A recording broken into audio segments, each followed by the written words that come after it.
Breaking చూస్తున్నాం. కలెక్టర్లు ఎస్పీల సమావేశంలో సీఎం రేవంత్ రెడ్డి వార్నింగ్ ఇచ్చారు. తెలంగాణలో డ్రగ్స్ అనే మాట వినబడద్దంటూ అధికారులు అలసత్వం ప్రదర్శిస్తే ఉపేక్షించేది లేదని సంచలన నిర్ణయం వెల్లడించారు. ఆయన ఇష్టం లేని వాళ్ళు బాధ్యతల నుంచి తప్పుకోవచ్చని, భూ కబ్జాదారులపై ఉక్కుపాదం మోపాలని ఆదేశించారు సీఎం రేవంత్ రెడ్డి.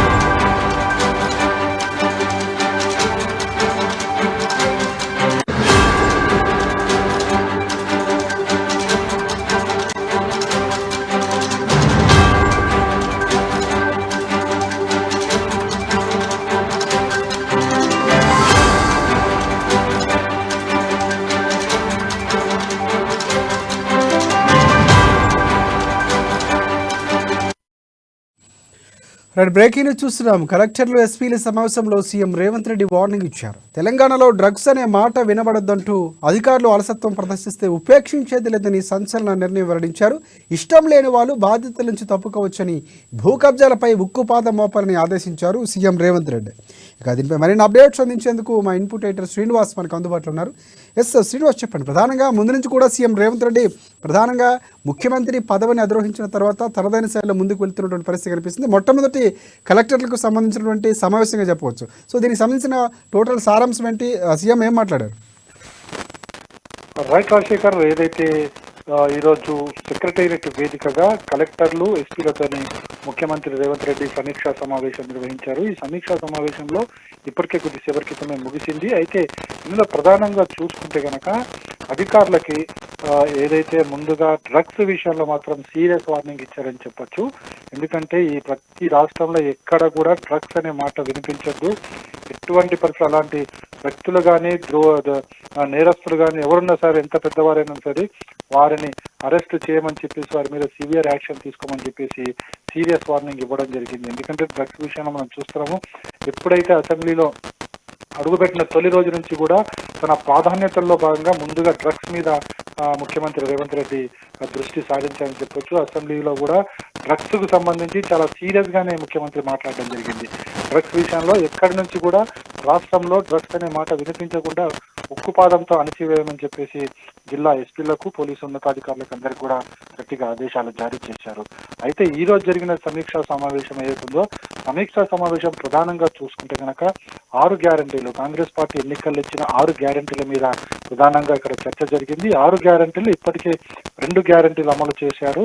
ఒకటి చూసుకుంటే కనుక మహిళలకు బస్సుల్లో ఉచిత ప్రయాణము, అదేవిధంగా ఆరోగ్యకి సంబంధించి 5 లక్షల నుంచి 10 లక్షల వరకు దాని పరిమితి పెంపు అనేది ఏదైతుందో ఈ 2 అమలు చేస్తున్నారు. సో ఈ రెండింటి అమలును సమీక్షిస్తూనే మిగతా 4 గ్యారంటీలు అవుతున్నాయి. వాటి మీద కూడా ముఖ్యమంత్రి రేవంత్ రెడ్డి అధికారులతో సమీక్ష జరపడం జరిగింది. ఏదైతే కాంగ్రెస్ పార్టీ అధికారంలోకి వచ్చే ముందు ఇచ్చిన హామీ ఏదైతే ఉందో 6 గ్యారంటీలు 100 రోజుల్లో అమలు చేస్తామని చెప్పేసి ఏదైతే చెప్పారో దాన్ని ఛాలెంజ్ గా తీసుకుని ఇప్పుడు ముఖ్యమంత్రి తన పాలనను కొనసాగిస్తున్నారని చెప్పొచ్చు.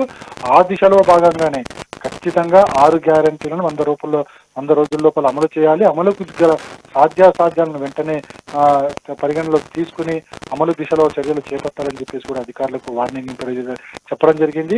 ఇక మరోవైపు చూసుకుంటే కనుక కబ్జాదారులకు సంబంధించి కూడా చాలా సీరియస్ గానే వార్నింగ్ ఇచ్చారని చెప్పొచ్చు. రాష్ట్రంలో కూడా ఎక్కడ కూడా కబ్జాలు కనిపించొద్దు, ముఖ్యంగా ప్రభుత్వ భూముల కబ్జాలు పెట్టిన వాటన్నిటి మీద కూడా ఉక్కుపాదం మోపాలని చెప్పేసి కూడా అధికారులకు ఆదేశించడం జరిగింది. ప్రధానంగా చూసుకుంటే కనుక లా అండ్ ఆర్డర్ విషయంలో ఎటువంటి పరిస్థితుల్లోనూ ఎవరిని కూడా ఉపేక్షించడానికి వీల్లేదు. ఎంత పెద్దవారైనా సరే, ఎవరైనా సరే, అంటే పార్టీలను కూడా చూడకుండా ఎవరైనా ఏ పార్టీ వ్యక్తులనైనా సరే వారి మీద చర్యలు తీసుకోండి అని చెప్పేసి కూడా ముఖ్యమంత్రి పోలీసు అధికారులకు ఫ్రీ హ్యాండ్ ఇచ్చినట్లయితే మనం ఇక్కడ భావించాల్సి ఉంటుంది. ఎందుకంటే మనలో గతంలో చూసాము, గత ప్రభుత్వాలు కూడా కొంత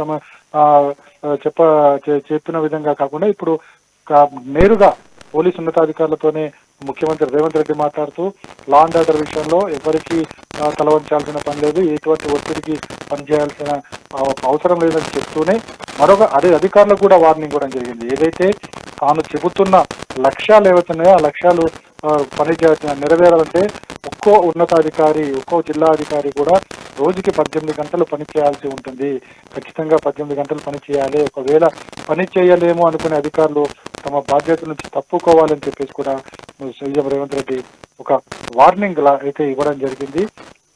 ఖచ్చితంగా ఇప్పుడున్న పరిస్థితుల నేపథ్యంలో 100 రోజుల్లో 6 గ్యారెంటీల అమలు, డ్రగ్స్ అనే మాట వినిపించకూడదు, భూ కబ్జాల మాట వినిపించకూడదు, రాష్ట్రంలో లా అండ్ ఆర్డర్ సమస్య ఉండకూడదు, ఖచ్చితంగా లా అండ్ ఆర్డర్ విషయంలో ఎటువంటి రాజీ ఉండకూడదు, ఎవరినైనా సరే వారి మీద చర్యలు తీసుకోవాల్సింది అనే విధంగా ముఖ్యమంత్రి అటు పోలీసు ఉన్నతాధికారులకు ఫ్రీ హ్యాండ్ ఇవ్వడం జరిగింది. అదేవిధంగా జిల్లా అధికారులు ఎవరితో వాళ్ళకు కూడా కబ్జాల విషయంలో కావచ్చు, ఇతర 6 గ్యారెంటీల అమలు విషయంలో కావచ్చు ఫ్రీ హ్యాండ్ ఇవ్వడం జరిగింది. సో వీటన్నిటి విషయంలో కూడా అన్ని కూడా అమలు జరగాలి అనుకుంటే మాత్రం రోజుకి 18 గంటలు పని చేయాల్సి ఉంటుంది. కాబట్టి ఈ 18 గంటలు అధికారులు ఖచ్చితంగా పని చేయాల్సిందే. లేదు ఒకవేళ పని చేయలేము అనుకునే అధికారులు బాధ్యత నుంచి తప్పుకోవాలి, ఆ ప్లేస్ లో మరొకరికి అవకాశం ఇస్తానని చెప్పేసి కూడా ముఖ్యమంత్రి రేవంత్ రెడ్డి చెప్పడం జరిగింది. సో మొత్తంగా చూసుకుంటే కనుక ఏదైతే కాంగ్రెస్ పార్టీ అధికారంలోకి వచ్చిన తర్వాత రేవంత్ రెడ్డి సర్కార్ వడివడిగా అడుగులు వేస్తుందని చెప్పొచ్చు. 6 గ్యారెంటీల అమలుపై దృష్టి సారించింది. 2 గ్యారెంటీలు ఇప్పటికీ అమలు చేసింది.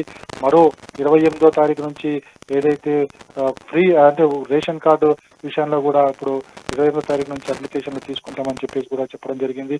అంటే మరో సంక్రాంతి లోపు దాదాపుగా 4 గ్యారెంటీలను అమలు చేయాలి అనే ఒక లక్ష్యంతోనే ముఖ్యమంత్రి రేవంత్ రెడ్డి పనిచేస్తున్నారు. ఇటు అధికారులను కూడా ఆ దిశగానే పనిచేయాలని చెప్పేసి కూడా ఆదేశాలు జారీ చేయడం జరిగింది. ఈరోజు జరిగిన కలెక్టర్లు అదేవిధంగా ఎస్పీల సమావేశంలో వాళ్ళకి దిశానిర్దేశం చేశారు.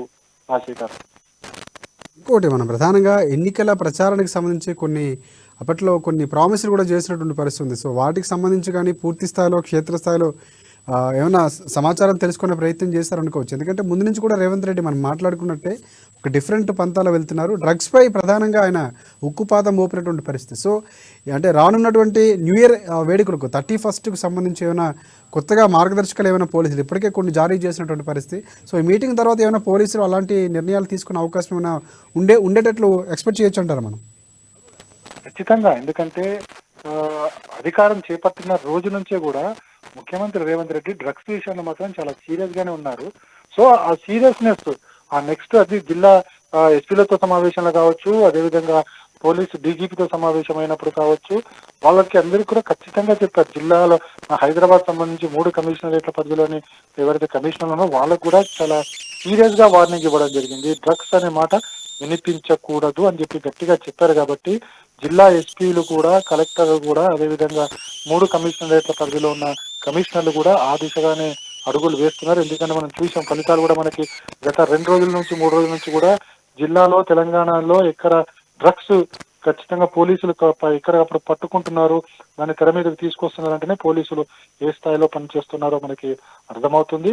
అదేవిధంగా ఏదైతే డ్రగ్స్ ఒకటే కాదు, భూ కబ్జాల విషయంలో, లా అండ్ ఆర్డర్ విషయంలో రాజీ ఉండొద్దని చెప్పేసి కూడా అధికారులకి ముఖ్యమంత్రి రేవంత్ రెడ్డి ఆదేశాలైతే జారీ చేశారు. ఇక ఖచ్చితంగా ఏదైతే ఎన్నికల నాటి హామీలన్నింటినీ కూడా అమలు చేసే దిశలోనే ప్రభుత్వం వెళ్ళబోతుంది. అందుకు సంబంధించిన అన్ని ప్రోగ్రామ్స్ కూడా అధికారులు దగ్గరుండి చూడాలని చెప్పేసి కూడా ముఖ్యమంత్రి భావిస్తున్నారు. ఆ దిశగానే ఆదేశాలు కూడా జారీ చేయడం జరిగింది. Thanks for updates Srinivas.